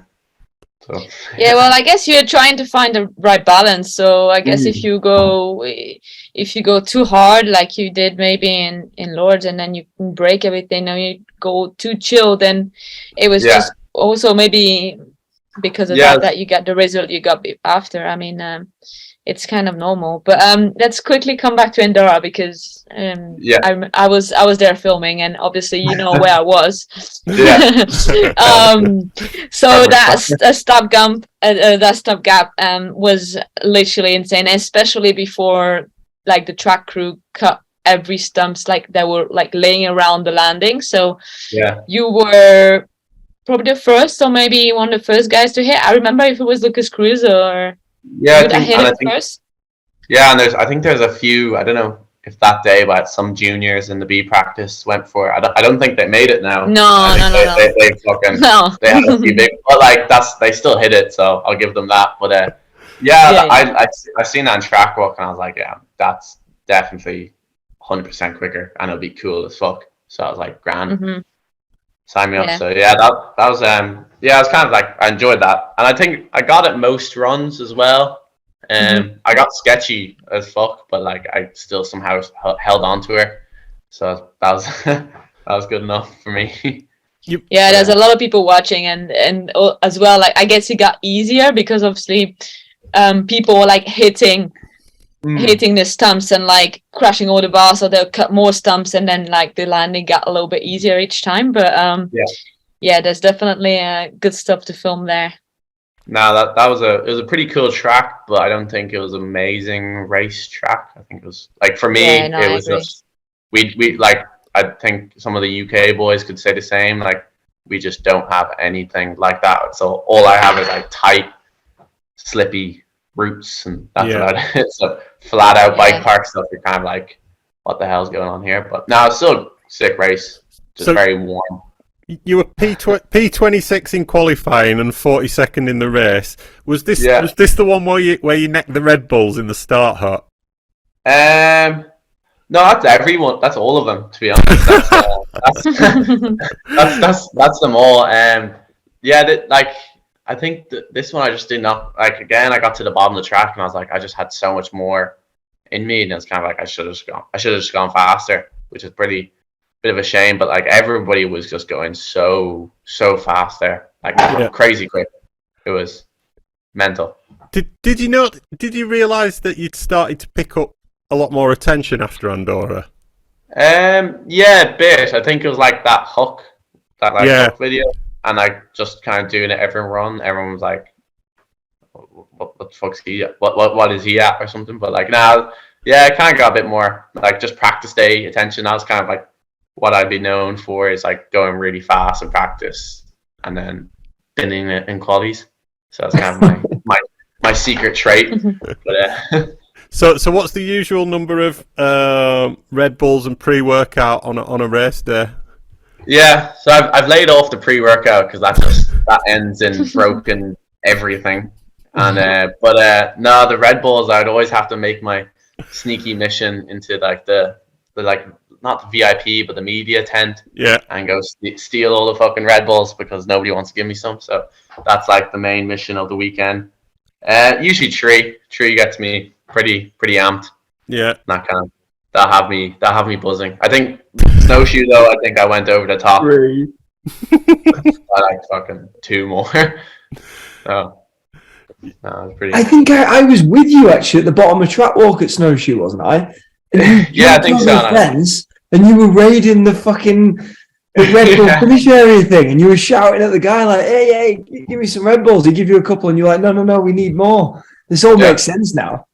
it's I thought you wanted them for the after party or something, but no. Yeah. No, I was doing that. one every couple of runs at Revolution at the end of the season, but I'm a big guy, so I need a lot of caffeine to get me going. Yeah. No, it's once you get started, you can't. Like I think I have about nearly like 50 cans in my room now from Red Bull, so I don't think that's gonna last a week. maybe 2, I'd say. Depends how much. If it's an easy week, so I might have to hold them again for another refill. But yeah, it just gets me. I'd like to be pretty amped up for racing. Yeah, does the job. Cool. So Irish national champion again, but first time as an elite. How proud are you to wear the sleeve? Yeah, that was pretty. That was like that's one thing I wanted. I was like, I want that. I want the sleeve. That was kind of the main goal, and especially like it was pretty cool to like finally have it. So, and I didn't think I'd like when I finished juniors, I was like, oh, that's probably the last time I'm ever going to do it because all the boys were way quicker than me. I was like, there's no way I'm going to be catching them. So I was like, it was pretty. I didn't think I'd be champion again, like back. I think back to juniors. So it was pretty nice to have it again. Represent. Cool. Pretty sweet.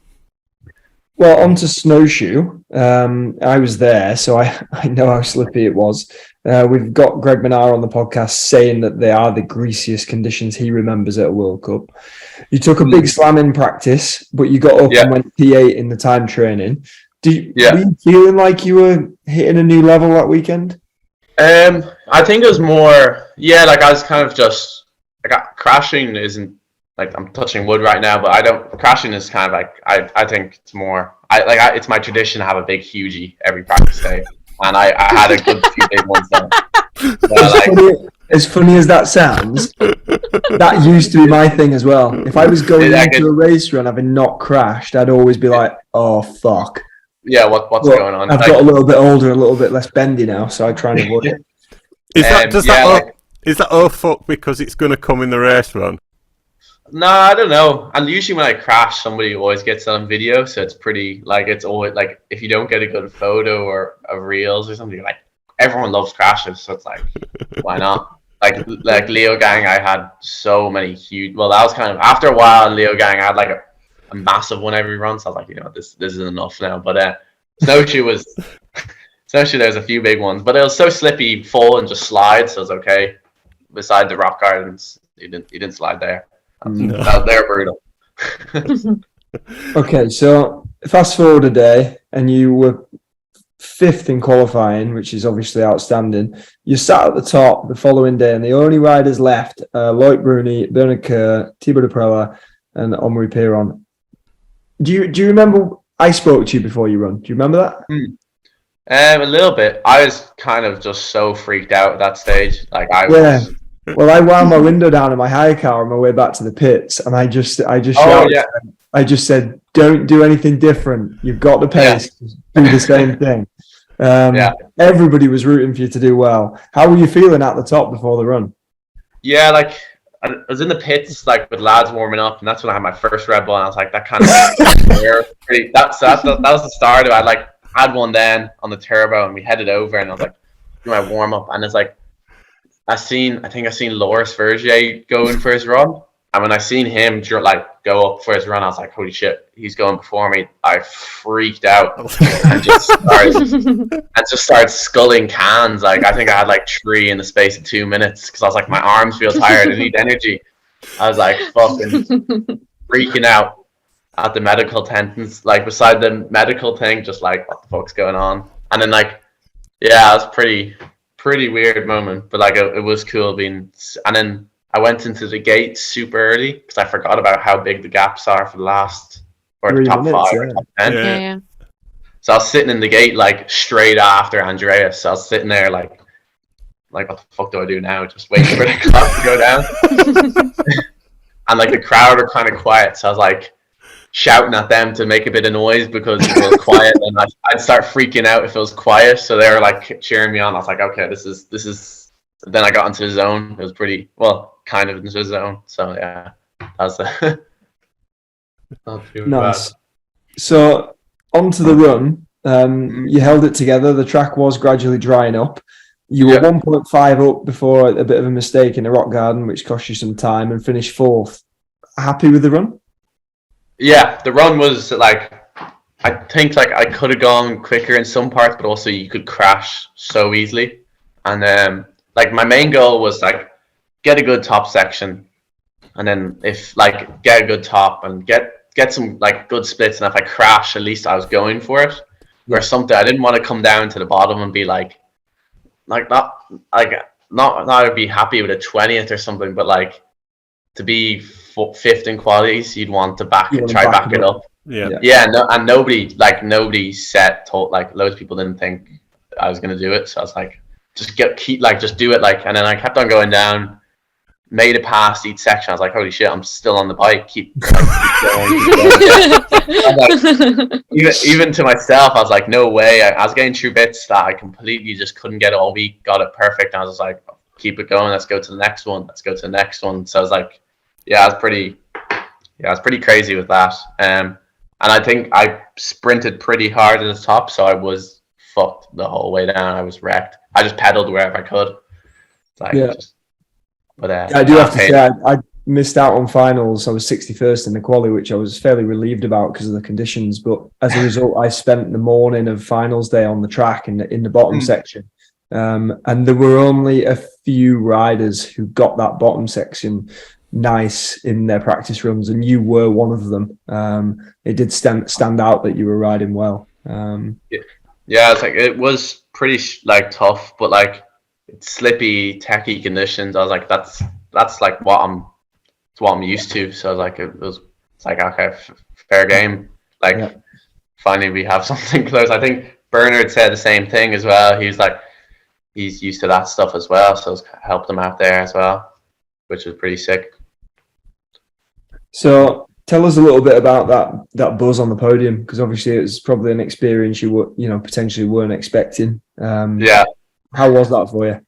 Yeah, it's pretty, like, again, just like I was like the whole time just like, what the fuck? Like even cycling back to the pits after getting off the chairlift, like everyone just going mental. I was just like, okay, I need to cycle by myself. Like this isn't processing at all. It's like okay, I need some chill time. And even when we went into like behind the podium with all the riders waiting, I was just like, what the fuck is going on here? With like Anne-Marie, all those boys, Jackson. It was just like, it was pretty surreal moment. But it's a cool feeling. Definitely a cool feeling. Yeah, I remember you were in the hot seat with Andy and someone else. I can't remember who. And there was someone coming down, and then Andy told you maybe, oh, you're on the podium, you're in top 5 now, because someone like went behind you. And I remember your face, and you're like shocked, like you're shook, you're frozen. You're like you're staring like into nowhere for like 10 seconds, and we were laughing so hard at your face. We were like, oh no, he can't believe it. So I won't forget that moment. It's pretty sick to watch you, Andy, and Bernard get all 3 Conti team person on the podium. That was a sick podium. Being on the podium with your teammates, pretty much. It's pretty crazy. Because I think it was when Loic crashed, and exactly. Andy said it to me, and I was like, "Oh, fuck off!" Like I didn't believe him. I was like, "There's no," I even though I came down in second, like with the run, I just couldn't believe it. I was like, "What? Nah, stop! You're joking!" Like, but I couldn't believe it. And after that, my head was just like, waiting to wake up, pretty much. Yeah, nice. So moving on to Mont Saint Anne, you did a big gap into the standings, so you broke in the 25 plate. You crashed in qualifying, but then still managed to qualify in 37th with a crash, so that's pretty solid. And then you got 16th in your race run, so that's a decent run for Mont Saint Anne. But did you feel any pressure after doing so well the week before, or did it just relieve you of any like I have to do a good result. Yeah, like I wanted to back it up. Like Okay. I guess it's weird. I wasn't expecting a podium, like another podium, or not even the top 10. But I was like, I just want to back it up with a good result and stay within the top 25 plate or something. So yeah, it's like the run was pretty good, but it could have been faster. But also like Mont Saint Anne, it's such a brutal long track. It was just so physical. So I was pretty happy with that one, but it would have been. It's weird. I don't know how the boys carry on their confidence. Like Bernard got his podium after his podium. I was like, so how do you know if you're worthy of another one? Like how does that work? But so it's pretty sick. Yeah, well, you're 19 and Bernard is 31, so I guess you still have some time, No, that was sick to watch. I mean, 16 is solid for months, and then I feel like even that's ruthless track anyway. Yeah, for sure. Worlds in Leger. So you're P11 qualifying. So that's like time was what tight. You're only 0.4 off Bruni. That was 8. So you were like really close to a top 10. And then you got P16 in the race. We've heard that you wanted to go for the win. I guess Bernard says on the pod as well that he wanted to go for the win too. But it was really, really close. Did you really believe you could win it on this track? Yes. Like I don't know, it's kind of weird. It was like after the qualies, and I had a big mistake in my qualies. It just wasn't my quali run. I was like, that I could have gone a lot faster. And the second day of practice went really well. I was like, I wasn't expecting snowshoe, so why can't it happen here? And I honestly thought I could have won it or got a podium. Like I was pretty confident at the start. I was like, let's go for this. And then I just had a good run, but I just wasn't intense enough the way it was to times. But the time I was still super happy with it, but still I would have wanted more, it was cool to feel that though. It was the first time I've ever felt like going into the thing. I was like, I could actually do it. It's a fair journey, isn't it? From where you come from in a very short space of time to feel like you could, to feel like you could win world champs. It's incredible, really. No, it's weird, and that track was so sick, and I was just like, I was loving riding it. I was like, every run was just so much like enjoyment. It's just like plenty steeps, like low me, but like flat out. And I was like, let's just go for it. So it was pretty cool. Like, and the crowd was crazy as well. Yeah, for sure. Yeah. For sure. So after your 4th in snowshoe and a couple of 16th places, you unfortunately had mechanicals flat in qualifying Val di Sole, so that must have been a bit frustrating after the good result that you've had. Yeah, I was pretty gutted on that one because the track was, I don't know, the track this year was brutal. It was so brutal, but I was like, it would be nice to end off on a solid result. And I really did enjoy that track from previous years. So I was like, but I think for the practice day, I just did too many runs because I was too worried about time training. I was like, I have to get a good time training in. And I just came to quali so physically wrecked. I was just like, I'm done. I couldn't hold on. And then puncture like after the top split was pretty good. Yeah, for sure. So after these walk-ups, move on to Hardline. So I went to Hardline this year. When you walked the track, like, what were your first thoughts about it? Yeah, like track walkers. Yeah, they were fucking big anyway. They were a lot bigger than the old videos, but it looked so sick. And then after track walk, I was like, you know what, fuck this. And I got my bike and got my kit and started doing the first few hits on the bottom section. And everyone was like, Ronan, like, chill out, man. I was like, nah, I need to hit something today. I need to get it out of my system. So I was like, get me on the bike. Pretty much after that track walk, I was pretty fired up. Yeah, so you had a pretty good run. Like, you crashed in qualies, but you got up and you finished 4th, only 0.4 off seconds. So I guess that was like very promising. Yeah, for direction. Yeah, it's pretty. Yeah, the qualies, I was like, got the top section. I was like, yeah, this prime crashed literally on the first split, but I was like, I could get a full run in. I was like, I know the jumps you can only hit a certain speed, but it's the bits in between. I was like, it's just like a normal World Cup then. Just once you get the jumps done, it's an actual race. You had to look at the lines and stuff, which was pretty sick. That's why I loved about it. So I was like, okay, maybe we're on for a good result, which was pretty cool. And it was a sick track. I really do like it. So you crossed the line with the old chain off, am I right? Yeah, I lost it in the last woods. It's weird because I've never lost a chain like that. It's just last flat section on the woods. I think I must have pedaled and it just popped off. So the whole end section I couldn't pedal, and I thought I was going to case the shit out of one of those jumps. Usually you have to sprint. Yeah, obviously. But, I somehow just got over it, but I was so close to a podium. I was pretty not gutted, but I was like, yeah, that was a lot of money. Yeah. So but you look like you were right at home on these big jumps. Like you look comfortable and one of the first guys to hit them all as well. So yeah, is that the case? They're just like the lads built them all so well. So like some of them you just went as fast as you could, and that's all you could do. And it was pretty sick. I think it was the medal ramp. You had to judge your speed, and I wouldn't say I'm the best at judging speed. So when I hit it first, I went to flat. I don't know how I saved that one, but I literally went to the end of the landing in practice. So I was kind of like the one jump. I was kind of a bit because you had to slow up for it, and wasn't very good at those kind of things. Yeah. So I noticed you weren't wearing any gloves. Is at all at Hardline? Is that something like a personal thing that you prefer? No, I actually lost my gloves and I just didn't have any. Yeah. Everyone was like that. They're like, so you've gone gloveless now? I was like, no, I just can't find them.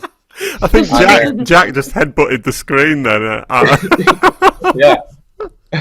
I genuinely fucking love it. It actually reminds me of when I was 19, 20 years old, where all these small things that so many people nowadays are getting so obsessed about, like data acquisition and bullshit. He doesn't give a shit. He just wants to ride his bike fast down the hill. I love it.